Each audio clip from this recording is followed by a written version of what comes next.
versus Ferguson is considered an important case because it established the doctrine of separate but equal that allowed states for the first time to legally segregate the races.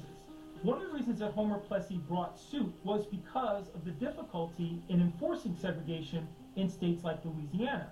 Louisiana had a large mixed-race population, making it very difficult to determine where the line could be drawn in terms of separating the races. The doctrine of separate but equal that grew out of Plessy versus Ferguson became the standard for all segregation ordinances after that decision. Despite the Supreme Court's ruling in Plessy versus Ferguson in 1896, the first municipality or city to pass a residential segregation ordinance was Baltimore, Maryland in 1910.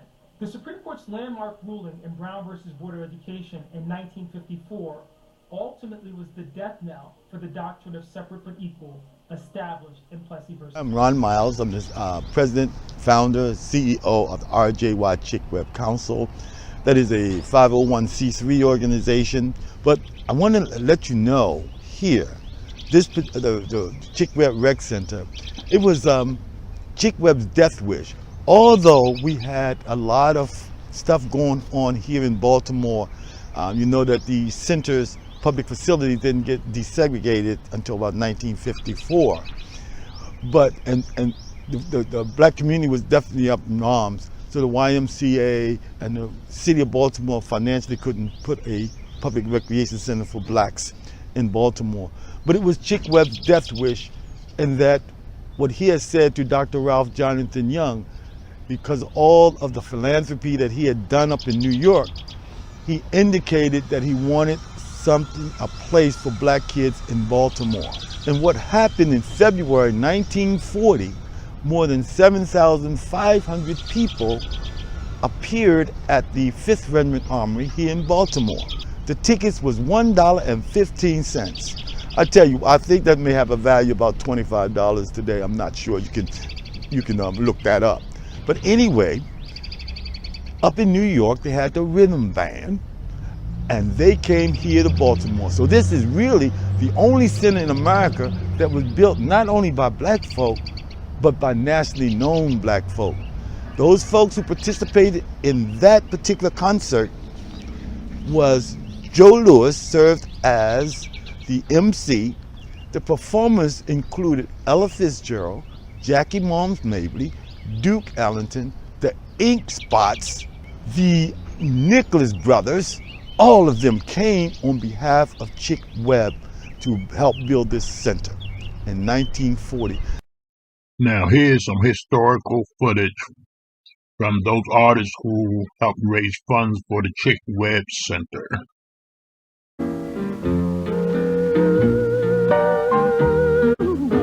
If I didn't care more than words can say, if I didn't care,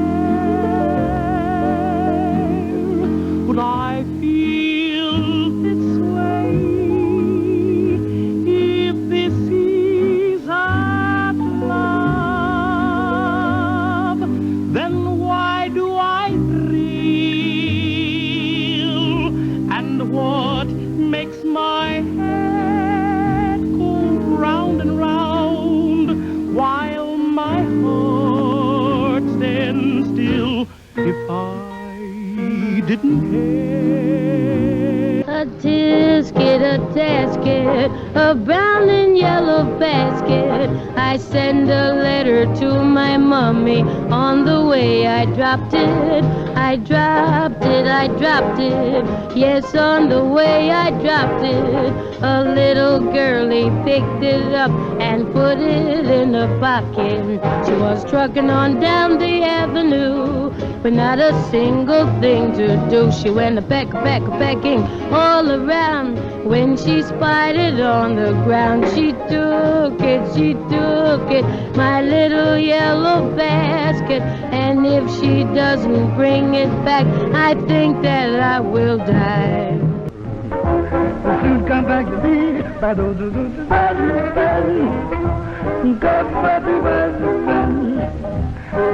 love my love, babe. Love fine, sun the sky, oh, baby, give me mine. Baby, baby, focus on, for another. For you together, will you remember, did you realize, got the fever, why can't it be, baby, was love, is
Hey, boy, hey, what you doing, man? Cut it. Hey, what you gonna do? That ain't the piece we supposed to play. Come on. Well, I guess I better get on in here with it.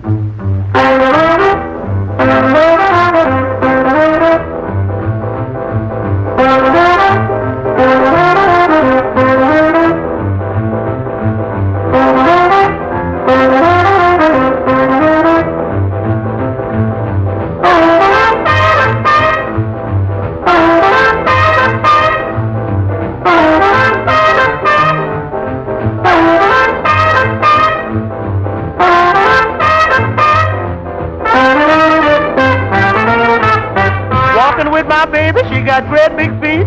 She's long, lean, and lank, and ain't had nothing to eat. But she's my baby, and I love her just the same. Crazy about that woman, 'cause Caledonia is her name. Caledonia! Caledonia! What make your big head so hard? Mom!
children. Thank you, darling.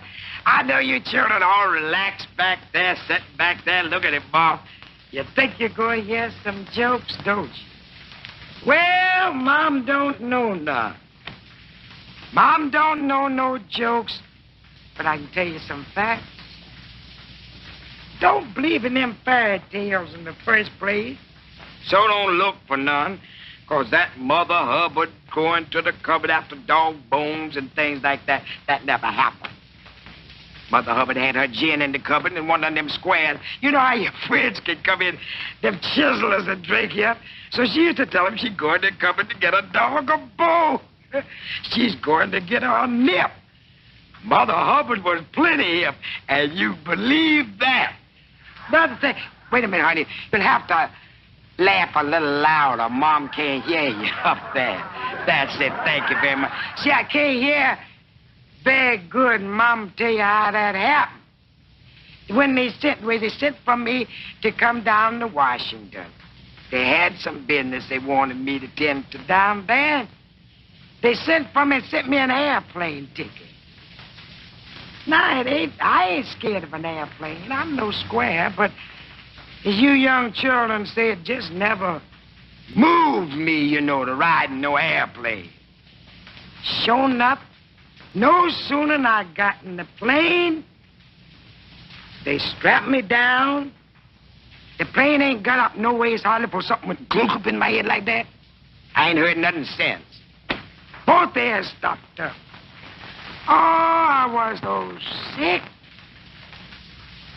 I said, honey, the stewardess comes. I said, honey, my ears is all stopped up. She said, here's some chewing gum. I chawed that.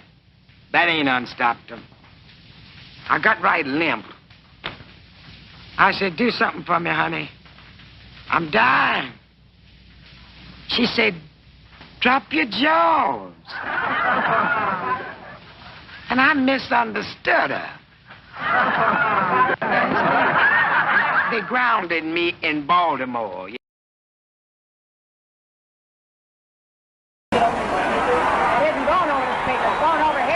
James J. Braddock. Joe Lewis.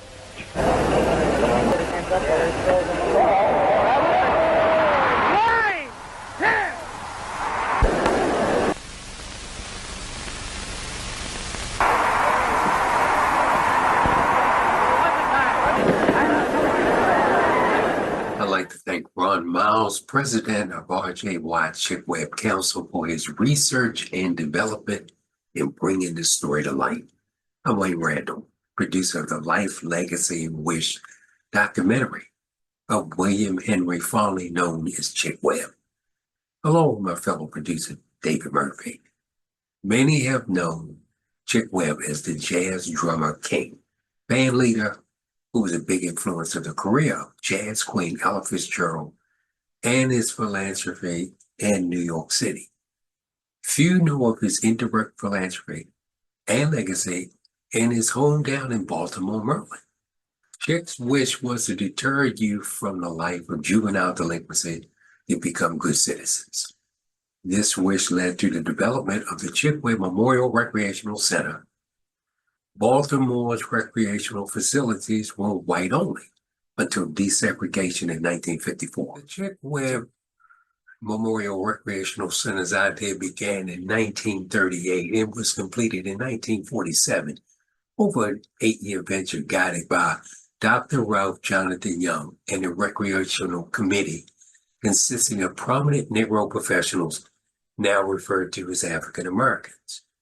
This is a story of the development of the recently proclaimed historic Chick Webb Memorial Recreational Center, a Baltimore City historic facility, an iconic African American accomplishment that should be elevated nationally. This is a story that keeps Chick Webb alive. This is a story of Dr. Ralph Jonathan Young's dedication to his friend. This is a story of the community learning and preventing the eradication of African American history. This is a story of past challenges and the future of the center. you will hear a series of testimonials from alumni who participated in the recreational center as far back as the early 50s. You will feel their passion, enthusiasm, and their zeal to have had a recreation center in their neighborhood where they could go. Take a listen. You know, Cheryl, when we last talked, you were telling me about the excitement you were feeling, knowing that you were anticipating at that part of the day that you were going to be going over to the center at Chick Webb. Oh my goodness. What was that like? It was, like you said, exhilarating. It was very exciting. I went to Dunbar, that was right next door to Chick Webb. Mm-hmm. They had an indoor pool that was open all year round. And I was a swimmer. So I love the pool. I love the pool. But the recreation center itself, it was busy. It was exciting. It was always something going on. They had the gym where the guys or whoever may be playing basketball. They had the game room. You could sit in there and watch a game. You could go in another room and watch a movie, a DVD. It was always something going on, always something going on. So by me wanting to learn how to swim, I already knew how to swim, but I needed to refine it. Now, while I was at Dunbar, I was on the swim team, so I learned how to refine it. But school closed at 2:30. So I left Dunbar and went to Chick Webb. I'm saying like 3 days out of a week. Me and my brother, who is no longer with us, went to Chick Webb. He went to play basketball. I went to go to the pool, and I spent lots of time in the pool. Cheryl, was the program at Chick Webb, was that a comprehensive program where they had various activities? Yes, very comprehensive. You could learn how to box. You could learn how to play ping pong. You could learn this is between 1974 and 1977. So the computers were not really flowing. If anyone used a computer, it was maybe one of the administrators, not us as kids. But they had adults there, mentors there, people there that were willing to work with us, to guide us, to give us something to do besides hanging out. And that was the best thing about it. I never went to Chick Webb and there were no kids there. There were always teenagers there, And they had guidance. We had guidance. There were rules, there were regulations, but there was always something you wanted to do. What you want to do? Where you want to go? Never really got into the water. And so my first real memorable experience going to Chick Webb, I went to the deck, to the pool deck, and I saw this kid there. I guess he took his diaper off and dived into the pool. Oh, my. He was awfully young. But this was about like a 5 or 6 year old kid just dived into the deep end of the pool. I said, "Oh my God, if he can do it, I can do it." That was inspiring. And it started from there. Yeah, and that's very okay. He gave you confidence that you could do it too. Absolutely. He gave you confidence. I'm sure you know this, and I want to just say it, that that the recreation center itself was Chick Webb's dying wish that the youth in Baltimore City had an outlet to grow and open their minds to the different experiences of life. And you are a product of that because you came through it and you went on to do much with your life. Yes. Well, from my experience from dealing with Chick Webb and a couple other rec centers in the Baltimore vicinity, it got some people to experience other segments of the society, their lifestyles, the good, the bad, the ugly, and you had a chance to experience what they were or who they are. And as going through life, it helped me with developing communication skills, and as I stated earlier, self-confidence, and fear not to, not be afraid to take on a challenge. Yes, absolutely. Yeah. And I mean, I know you asked about that one thing in particular, but however, during my stay and during my time there, I didn't really just focus. I did venture around, into doing photography, swimming, of course, also because it's there, so, I took advantage of the opportunity to swim and also bringing children, and my sister was also an instructor for modern dance. Okay. Mm-hmm. That's your sister was, okay. So was your sister there about the same time you were there? Yes, she probably came in about maybe 5 years later, and she, taught modern dance and to all women, all girls, teenagers at well, maybe from about 7 to like 13. Yeah. Would you say that the experience at the Chick Webb Recreation Center made an indelible impression on your life? Oh, absolutely.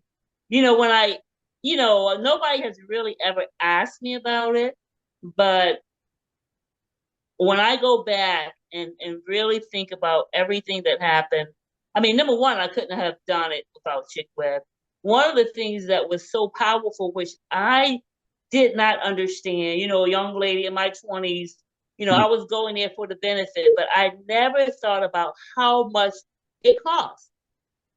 Later on, people were telling me that their child or they were spending, hundreds of dollars to get what I got for free. And it just didn't impact me until later. I mean, like it was just free. It was just free. All of that training. I mean, the hours of training. I was there 3 days a week. And I had the benefit of, knowing the sensei and then also, some of the people that were there during the school. So sometimes we were there until late, and it was free. I mean, most people go in for 2 or 3 hours, once or twice a week, and they're paying a lot of money. I'm not even sure what the classes are per month, but all of that was free for me. So I think that's one of the things that, I mean, it really didn't even hit me until later, when I started talking to my family and friends and loved ones about the expenses of going, somewhere and getting it for free. And getting that type of instructions. Yes. Yeah. And the classes that you were in, were the smaller or medium-sized classes? What size classes would you say they were? So I was like the only female in the class initially. Oh. So it was about, I would say about 15 men, maybe 15. And of course, some people drop off because, that the program was rigid.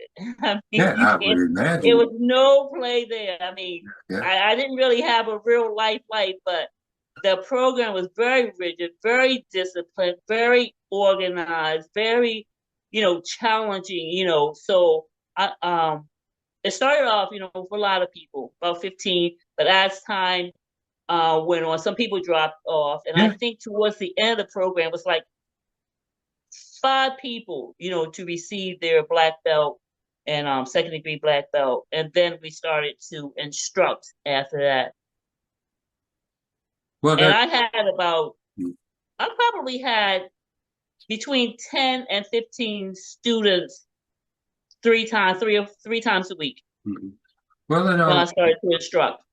Well, thank you for enlightening us on that, because it shows about what it would take to get to a level of earning a black belt. Intensity, the impact, the concentration, and the dedication to want to achieve. This is, nowadays or anytime having something, now you can defend yourself. Exactly. It's in your mind. And mentally, I'm telling you, when you put your mind there, your hand on your mind, I think that's one of the things that, really blew my mind, was the fact that martial arts and this, karate training in particular was 70% mental, 30% physical. 70%. I believe you.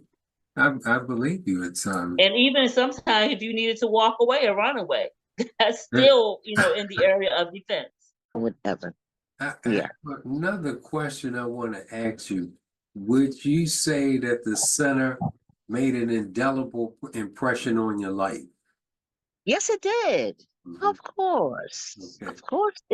Of course it did. You know, I can boast and brag, say, I know how to swim at Webb Center.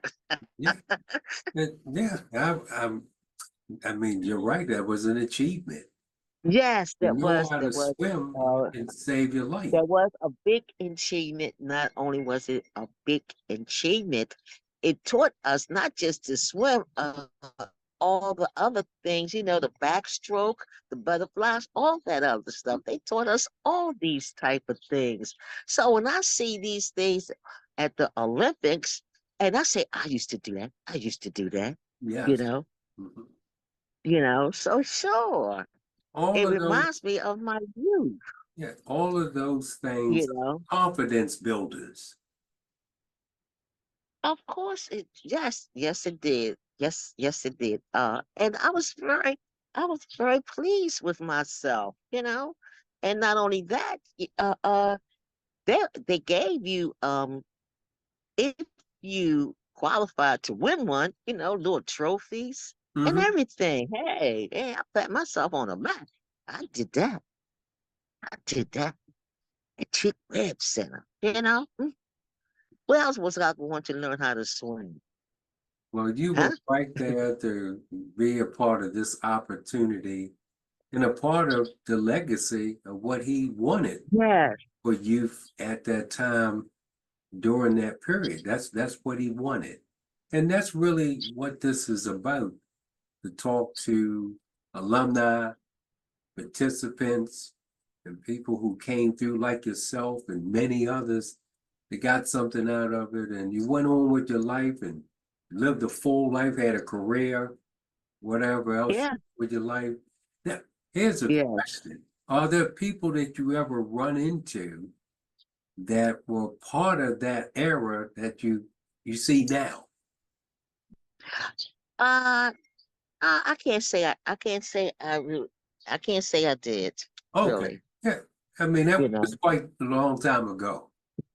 yeah, that was years and years ago, 11 years old. And see, with me, 11 years old, I was just trying to be young, which I Yeah. was, Yes. You know that and old had some adage, and yeah. had something positive. You know, Yes. I look forward to going there. You know, I really did. I look forward to going to a Chick Webb Center. And like I said, when you grew up in the projects, well, these days the projects is not like it is now, Yeah. but the projects then was it was good. You know, it was really good. It helped our parents to get it together, you know, to provide for us and keep us out of trouble Yeah. and whatever. They knew where we were It and whatever. mhm. Gave These you centers now, structure. uh-uh. Yeah. Gave you Hmm? structure. Gave you Yeah, they gave us structure. some abilities. Yes. Right. Structure, guidelines, and more importantly, it allowed to have the mind doing something positive with your mind and your body and your Right. spirit. Yeah. Right. So much Yes. anybody can get into some things that's uh not good to say that you want to be involved in nefarious things. But this was Right. a very positive True. experience. It was a lifetime experience. I mean, we're talking about all the way back in the 50s here. And now here it Oh, is all the way back. back in the 50s, and here it is 2024. And you having these Yes. great recollections of these memorable times that you had, you know. Yeah. Yeah. And I, I do. well, this I is, do, you know. as I reiterate, this is really what this is about, because you, yourself, and others that have come on, we just want to actually gather those experiences that tie into what his legacy was about. And we see that his legacy was flourishing and did well. and he achieved what he wanted, and young people got something out of it during that time. And Oh, here you are I look at 20 this years. way. Yeah.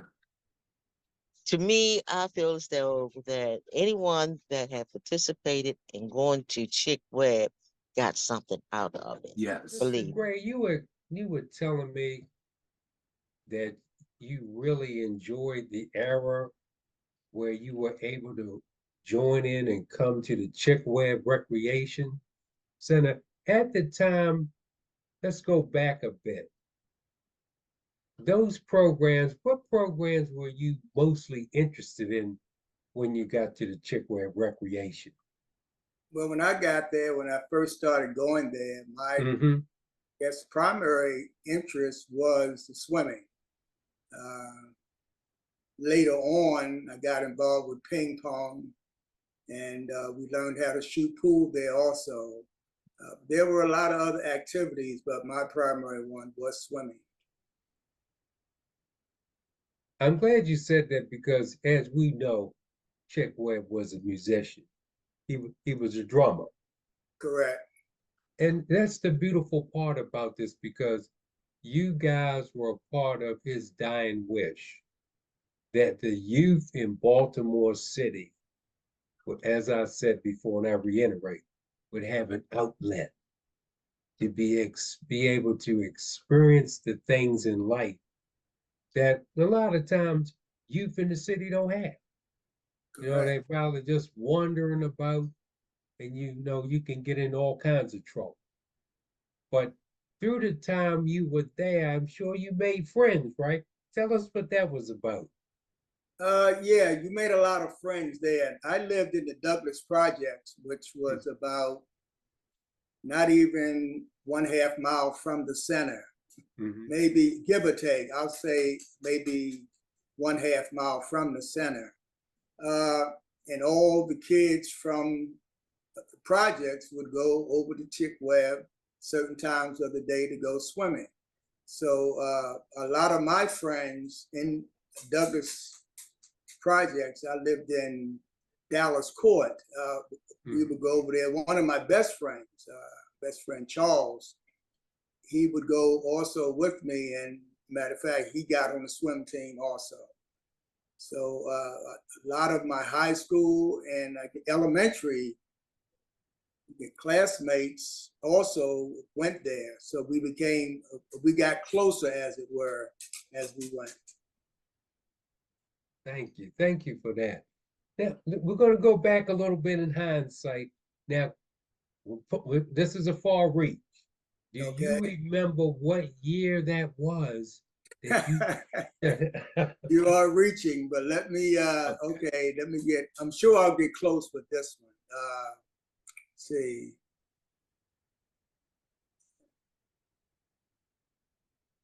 Around 55, I believe. Okay. Around 1955. Yeah, somewhere in that range. Yeah. Okay. What about what age were you about then, if you can remember? Well, I'm trying to put it in perspective. It could have been earlier. My earliest recollection of being at Chick Webb was around 5 years old. Okay. So that would have been 52.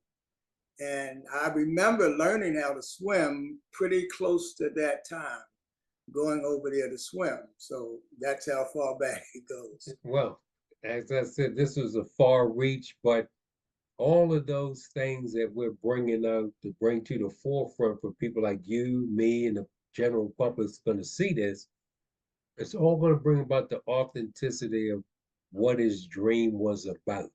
Because here we are in 2024.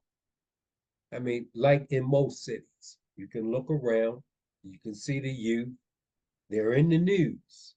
And a lot of times when they're in the news, as we can see, sometimes it's not positive things that's happening. Yes.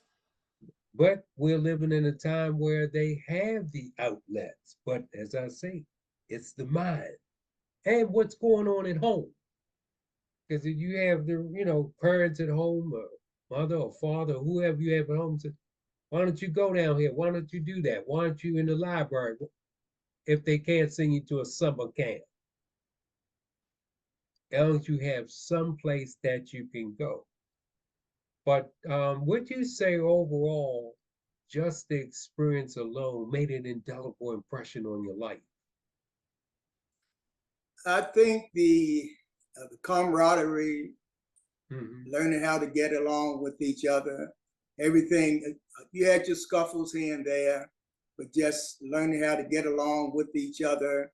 Also the leadership, the swim team coach, I think one was Mr. Richardson, and the other adults that were there, they left an impression on me in particular, how to stay out of trouble.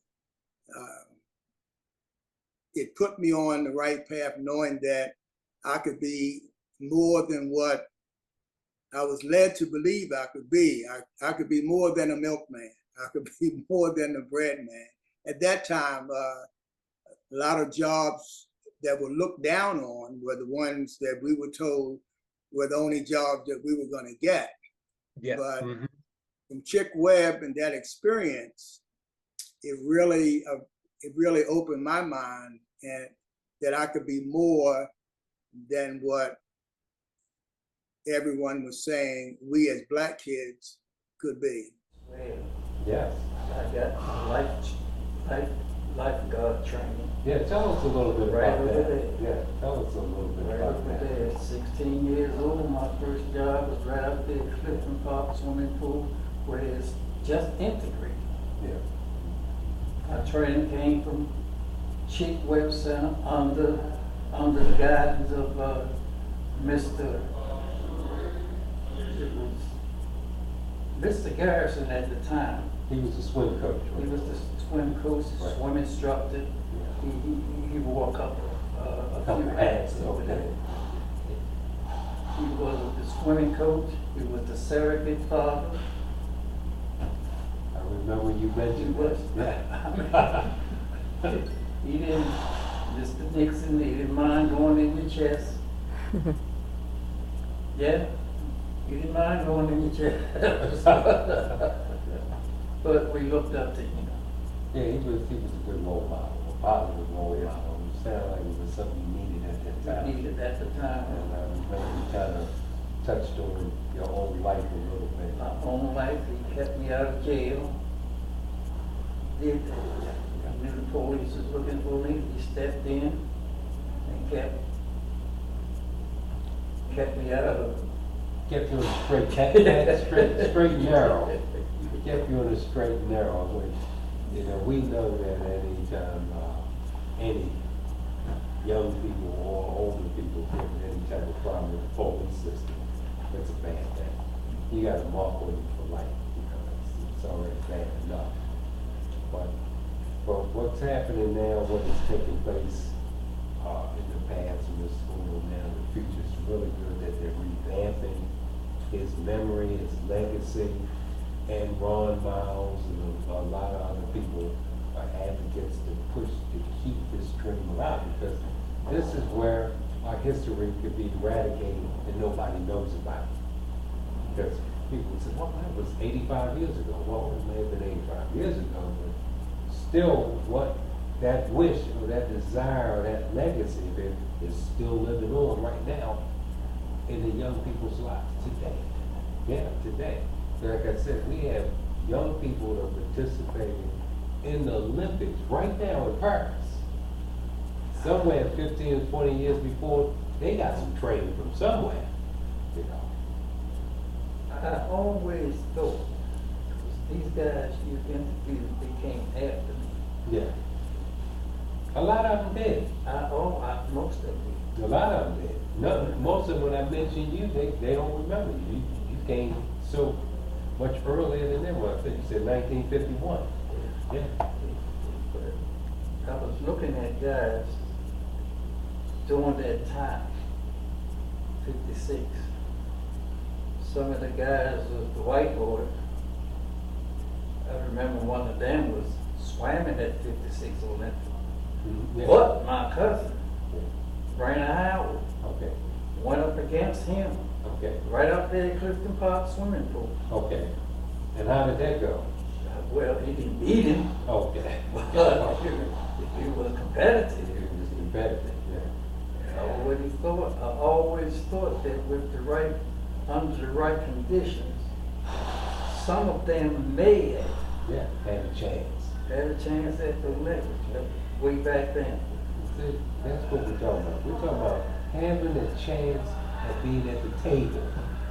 And see, if we don't let you at the table, we don't let you compete, nobody will know what kind of talent you have. You see, that's from golf or basketball, swimming, and any of these other sports in this modern pastime, baseball, all that. If they don't let us at the table, they can stifle our talent or our growth. And I'm really... I'm gonna let y'all know that I came down to Northeast Market Day and I ran into an individual that was on the first swim team of a Chick-Webb Memorial Recreation Center. Yes, sir. I'm gonna turn this over to you so you can talk about it. Tell them what your name is. My name is Leon Scott. They call me Chip. I was on Chick-Webb swimming team back in about 1952 or 53. We were the first swimming team down Chick-Webb. We were undefeated for years, you know. And Chick-Webb was the place to go during the particular time. Who was the principal persons there that helped you and guided you to become a good citizen? Mr. Nixon was in charge of Chick-Webb Recreation Center. Then they had Mr. Garrison, who was in charge of the swimming team. I forgot a bunch of them. So who were some of the teammates that you had that actually became good people? There was Swan, there was LV, there was Ruby Gresham, there was I forgot a bunch of them, but it's been so long. But we were young then. I was about 10, 11 years of age, but I can't remember all of them. But we had a good relationship during that particular time. It was about friendship. Yeah. Okay, so look, I'm gonna take it. We're gonna show this. Bring your face over here a little bit so we can see it. Yes, sir. And what's your name again? My name is Leon Scott. They call me Chip. All right. Thank you so much, sir. The gymnasium. Again, it's the early days, it's spring break, so I'm not expecting a lot of people in here today.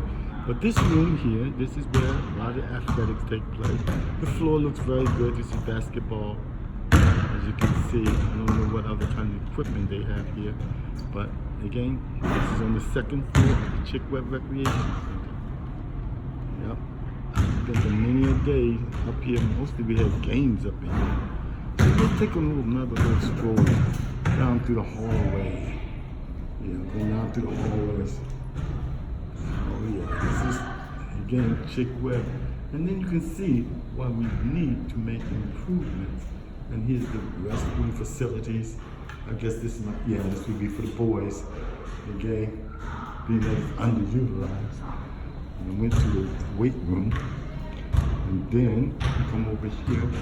And this is the facilities for the young ladies. Or even the community. I mean, it's much more, it was built for young people, but again, being that the demographics here in the neighborhood has changed dramatically over the course of years, we need a health and wellness center for our seniors, because they're nearby Monument East and Walters Towers Senior Citizen. And again, the new construction that they're going to do is also going to be for young residents and old. And anyway, here's the steps. There's the steps we have. And even today, I mean, 1947, because this building was built. And then you see modernizations all over the city for other recreation centers that wasn't even applied to black folk. But this is what they left us with. And again, just to emphasize, we did what we could because it wasn't built by the black community with the sweat and tears. Okay, guys, I'm going down here to the old swimming pool. I walk these halls many a day, straight from the street, right down this hallway to the shower room. And I understand police department scuba divers work here. Here's my old pool. Here's my old pool. Yep. This is the swimming pool of Chick Webb Rec Center. It can only be used moderately. Can't be used by so much. But again, just think if East Baltimore and Baltimore City had an upgraded aquatic center, not run by the Y or anything like that, but a center for us all. And here we are. Here's the old concrete steps. And we thank the city in 1954 building for adding the swimming pool to the rec center that was developed by the black folk. Oh, I always say that, but it's the truth. 1954. All right, but anyway, this is the Chick Webb Rec Center, and this is our aquatic pool. So I swam in here years and years ago. Have a great day. Hello there, everybody. This is Ron here. Listen here, look here. This is Chick Webb Memorial Recreation Center, under construction. Got it going on. I just thought I will share this with you, that it's coming along fine. A little behind schedule, but it's coming along. And that's what's really, really important. I'm going to walk a little teeny bit here, just so we can always see just what's going on here. Anyway, I'm kind of pleased. It's coming along really well. I hope we stay within schedule, that we'll get it all done. But anyway, it's been a long time coming, but here we go. I don't know what it's going to look like. This is just a cinder block. You know that. But anyway, here we go. The $30 million Choice Grant awarded to the Housing Authority of Baltimore resulted in a call to action for the formation of the Dunbar Coalition. The grant proposed the redevelopment of the former white segregated Perkins Project, the black segregated Somerset Project, and the former Jewish Marketplace in the Old Town neighborhood that had become the Old Town Mall. The Choice Grant was named the Perkins Somerset Old Town Transformation. The Chick Webb Memorial Recreation Center is situated within the boundaries of the PSO Transformation Area. The word came that the Chick Webb Recreation Center was proposed for demolition to be replaced by YMCA, and the historic Dunbar High School was to become a hotel. This led to Mrs. Conligand, a 1950 graduate of Dunbar High School, to pull the alarm. In April 2016, the meeting was held at the Knox Presbyterian Church. More than 50 persons were in attendance.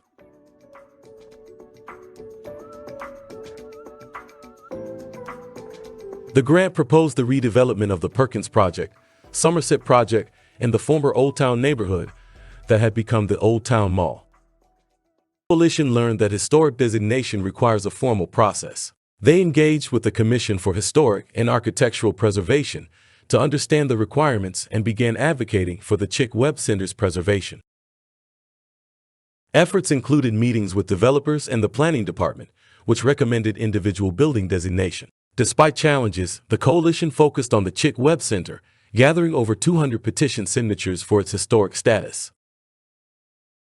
Councilman Robert Stokes introduced legislation for the Chick Webb Center's historic designation. The coalition actively participated in hearings, pushing for expedited approval to coincide with the center's 70th anniversary celebrations. The 70th anniversary of the Chick Webb Center was marked by a 3-day celebration. The coalition transitioned into a formal organization, RJY Chick Webb Council, Incorporated, to continue advocating for the center. Here with Ron Miles, President RJY Chick Webb Council, to talk about some facts surrounding the improvement and the expansion of the Chick Webb Memorial Center. How are you doing today, Mr. Miles? I'm doing exceptionally well. Glad to hear it on this Christmas Eve. Glad to hear it. We're going to delve into some very serious facts that brought about the development and the issues regarding the development of the survey.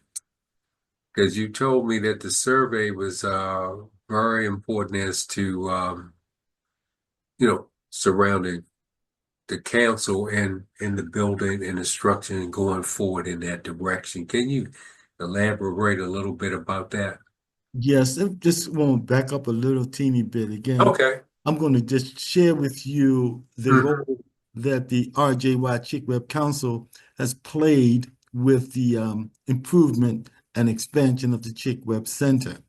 You know, we talked about the early days as far as how the center got started, and then the idea of historic designation. But then I had brought to the city's attention and the community's attention that after, although we were designated historic, is to what to do now. This is when I then proposed to start the RJY Chick Web Council. You see, early on with the Dunbar Coalition, that was a ad hoc group. So at our 70th anniversary, I moved ahead and indicated that we should formalize and become the RJY Chick Web Council, giving Mr. Young some credit as far as the center's development.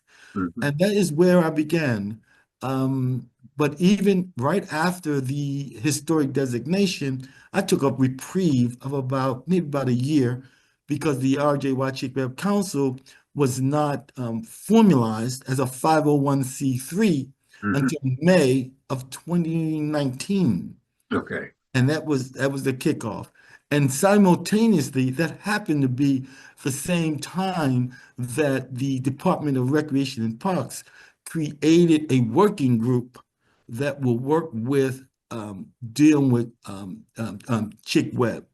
And as you had mentioned, the survey, that was one of the, no, prior to the survey, we did meet one time with the Department of Rec and Parks as to them formulating the working group for the Chick Web Rec Center.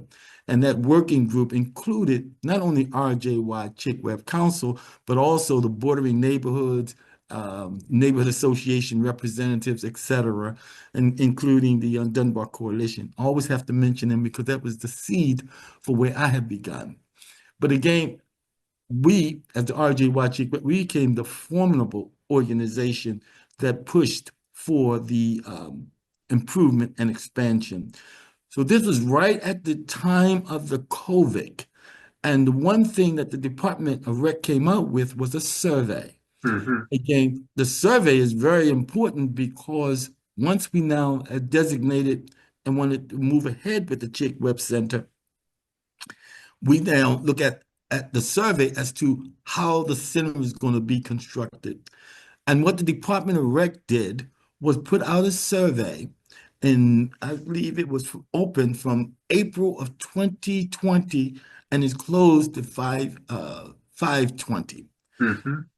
During that period, you know, with the survey, they actually then looked at what did we expect for the Chick Web Center, where they listed about different components. They listed about 10 components that included gymnasium, walking track, lobby, and exhibits, community multipurpose center. So again, it was 10. So what the RJY Chick Web Council did was we took that particular survey and we circulated it not only locally, but nationally. In the results that came up with that survey, we identified the top 5 elements of the center. And that included the founder's room, that was number 1. The swimming pool, what they call the natatorium, the community multi-purpose center, the fitness and weight room, and the walking track. So that eliminated, and although the department continued to talk about a gymnasium, that pretty much, gymnasium came out like number 7 out of that particular survey. That survey was represented with, there was 88 digital responses and there were 29 paper responses. Now, ironically, we, RJY Chick Web Council, we hand delivered the 29 paper responses. When we got the results and seeing that the paper results came from RJY Chick Web Council, and the other 88 were digital responses. So out of the entire survey, I believe the RJY Chick Web Council work presented about almost 90% of the results Yes. that went into how we're going to redevelop the Chick Web Memorial Recreation Center. And I should mention that part of it wasn't just local, but we had gotten results from Virginia Beach. We got North Carolina, Georgia, Oklahoma, Nevada, California, and number of zip codes within Baltimore. Ironic enough, and it will show that the local community, Chick Web is located within the 21202 zip code. Hardly any results came from the 21202 zip code, the 21205 or 31. But the council, we represented because we went citywide as well as state. You guys even reached the area of New York too, I see. Yes, we did New York. Again, we did it. Again, it gave us the opportunity to work that particular survey nationally because it was on the internet. Has also indicate too that one of the first meetings of the working group was RJY Chick Web. We reached out to Morgan State University School of Architecture, and a young man named David Funderburg worked with us where we came up with a site plan for the center. This was prior to the department coming up with a site plan. It was interesting that a part of our site plan included an economic development component, whereas the city indicated that they didn't have the funding for it. But we're pretty much satisfied with the proposed redevelopment that's taking place now. Yeah. And the simulation is not far from what the Morgan State student had provided us.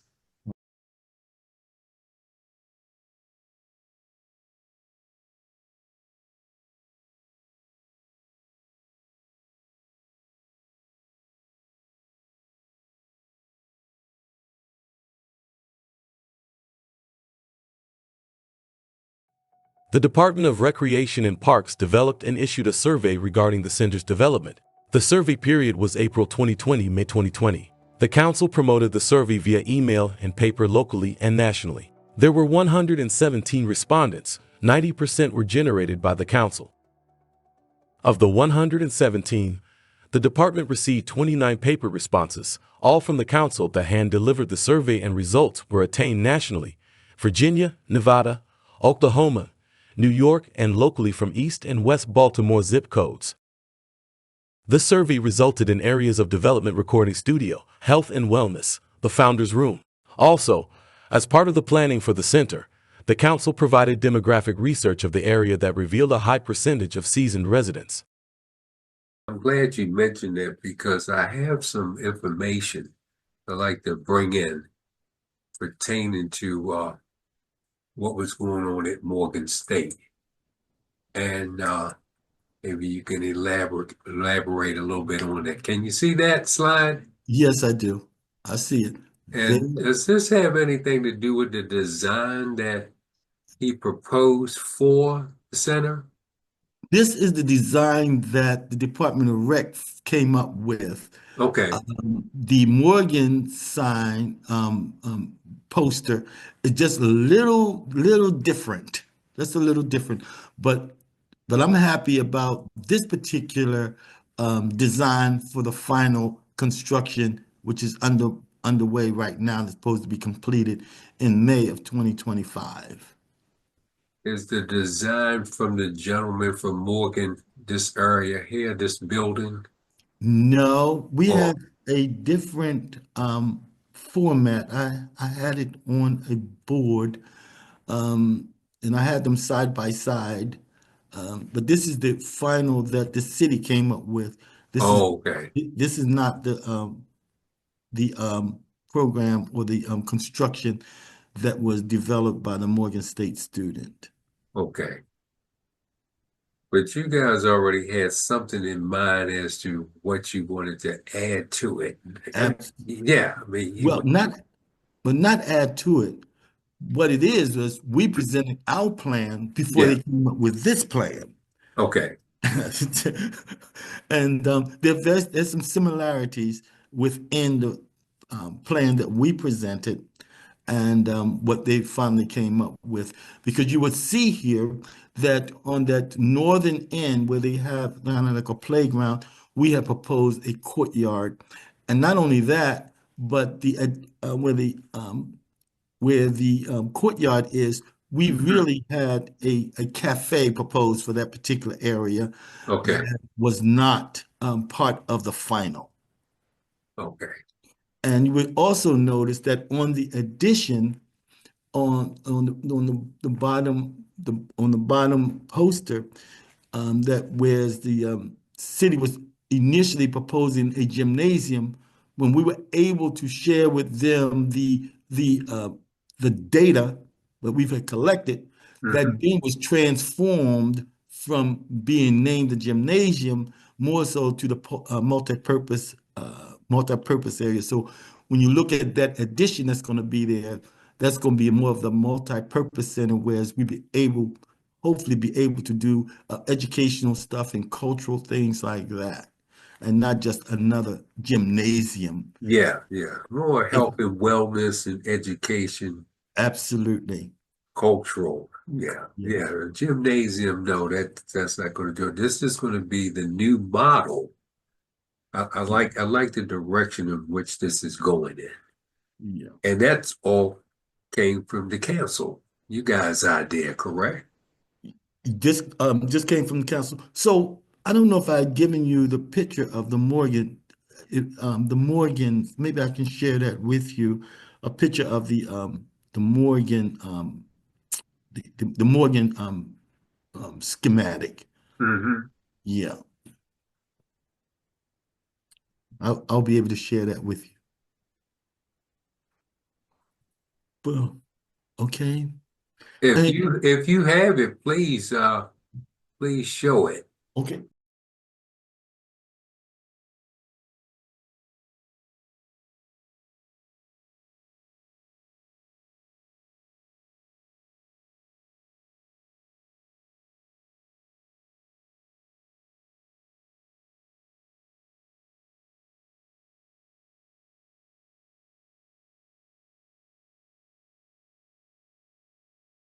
The jazz era, a period of time that spanned from the early 20th century to the mid-1940s, was an epoch of cultural and musical revolution.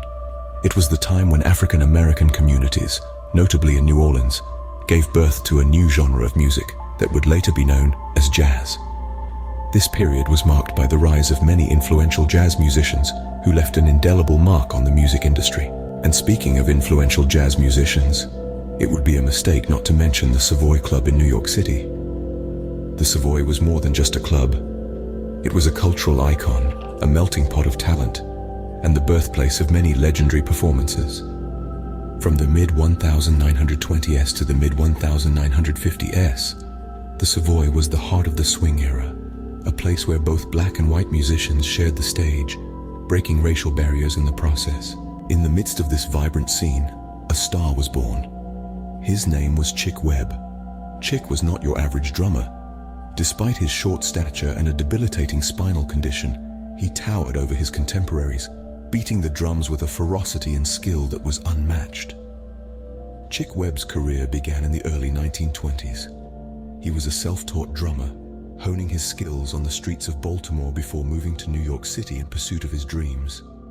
By the mid-1920s, Chick had become a staple in the New York jazz scene, performing with various ensembles and making a name for himself. In the late 1920s, Chick Webb ascended to the helm of his own band, the Chick Webb Orchestra.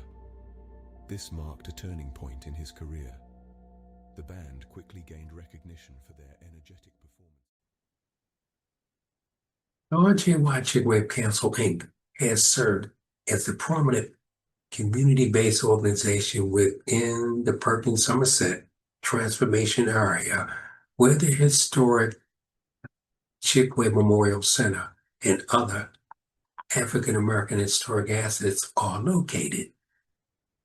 With the Chick Webb Center, the council has been participatory in the community's engagement process established by the local government and agencies that led to the center's financing and reconstruction.